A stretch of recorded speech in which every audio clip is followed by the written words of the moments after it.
The only thing I know is that I know nothing. This provocative line, one of the most enduring in the history of thought, belongs to Socrates, the barefoot wanderer of Athens, who left behind not a single written page, yet came to be remembered as one of the greatest philosophers who ever lived. The son of a stonemason, he spent his days in marketplaces in the agora, speaking with people from every walk of life and asking them the most fundamental questions. What is virtue? What is justice? What is courage? Socrates saw himself as a gadfly attached to the sluggish body of Athens, destined to sting it awake with his questions. But why, then, was a man so devoted to truth condemned to death? The charges came in two forms: failing to believe in the gods of the city and corrupting the youth. To the Athenian state, his habit of questioning established norms posed a threat to the existing order. His dialogues exposed how little generals knew about courage, how little politicians understood justice, and how shallow the poet's claims to wisdom truly were. Young people who gathered around him learned this method of questioning too, soon directing it toward their fathers and the authorities of the city. That in the eyes of Athens was Socrates' real crime. He made ignorance visible. Plato's Apology, the text we have today, records his defense against these accusations. Yet calling it a defense is misleading. Nowhere in its pages will you find a man begging for mercy or pleading for his life. What speaks there is not a defendant, but a philosopher delivering a manifesto. Before the judges, Socrates defends not simply his innocence, but a way of life itself, a life dedicated to truth over wealth, reputation, or honor. The apology becomes a timeless lesson, a meditation on conscience in the face of state power, on the value of an examined life, and on the meaning of holding to truth even at the doorstep of death. By the time Socrates stood trial, Athens was no longer the shining city of Pericles' golden age. The long and ruinous Peloponnesian War had ended in defeat by Sparta. The city was spiritually, politically, and morally exhausted. Plague had taken many lives. Sieges and internal conflicts had shredded the fabric of society. In the aftermath, the infamous 30 tyrants, an oligarchic regime supported by Sparta, seized power. Their rule ushered in a period of bloodshed, executions without trial, confiscation of property, and mass exile. Among these tyrants had been Critias, a former associate of Socrates. Though Socrates had refused their unlawful commands, enemies used this connection to fuel suspicion. By 399 BCE, the tyranny had been overthrown and democracy restored. But it was a wounded, fearful democracy, desperate for answers. Why had they fallen? What moral failure had brought them so low? The public sought a scapegoat, and many believed the younger generation's rejection of traditional values and perceived impiety had invited disaster. In such an atmosphere, no figure seemed more fit for blame than a philosopher who had spent his life questioning tradition, exposing pretensions, and challenging authority.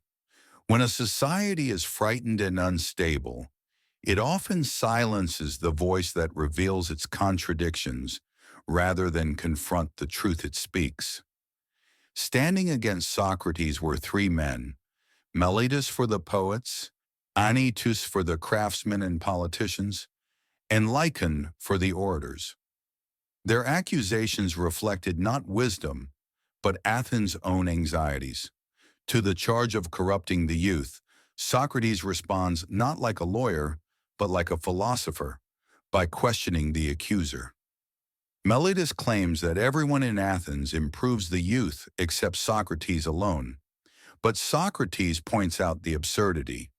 Just as only a trained horseman can improve a horse, While the unskilled harm it, the soul too requires expertise to cultivate. How could an entire city improve its young, while a single man corrupts them? And why would someone knowingly corrupt others if that corruption would eventually harm himself? The charge of impiety reveals an even deeper contradiction. Meletus says Socrates believes in no gods at all, yet the indictment also claims he teaches about divine beings. Socrates dismantles the inconsistency. One cannot believe in divine matters without believing in divine beings, just as one cannot believe in horses without believing horses exist. Even Meletus is forced into silence. But Socrates' real purpose is not merely to refute charges, it is to speak to the meaning of wisdom itself. He recounts the oracle at Delphi, which proclaimed no one wiser than Socrates. Puzzled, he questioned statesmen, poets, and craftsmen, those who claimed knowledge. He found that they knew nothing, yet believed they knew much. Socrates' wisdom lay only in recognizing his own ignorance. Perhaps neither of us knows anything fine or good, but he thinks he knows, while I, knowing nothing, do not think I know. That is why I am wiser. He then rebukes Athens for valuing wealth and reputation over the care of the soul. He is the gadfly sent by the god to awaken them. Philosophy for him is not a profession, but a divine mission, one that justifies poverty, danger, and, if necessary, death. And here he speaks the line that has echoed through centuries. The unexamined life is not worth living. This is not rhetoric. It is the declaration of a man who sees the value of a life rooted in inquiry, conscience, and truth. As for death, Socrates refuses to fear what no one understands. To fear death is to pretend knowledge one does not possess. Death may be a dreamless sleep, or a journey to converse with heroes and sages. In either case, he says, there is no harm for a good man, either in this life or after. When the jury finds him guilty by a narrow margin, he is asked to propose an alternative punishment. Rather than beg, he ironically suggests he deserves a place of honor in the Prytaneum, where Olympic victors are fed at the city's expense. This affront only deepens the judge's anger, and they sentence him to death by a much larger majority. Socrates refuses exile. To live in another city would mean to stop philosophizing, or to begin again and provoke the same hostility. Silence would be a betrayal of the very duty he believes the god assigned him. To continue questioning is to live. To abandon it is a fate worse than death. Facing the jury, he offers a final prophecy that silencing him will not silence philosophy. Many more critics, harsher and younger, will rise in his place, and so he concludes, I am going to die and you are going to live. Which of us goes to the better fate is known only to the god. Socrates drank the hemlock, and his body left this world. But his question did not. Is an unexamined life worth living?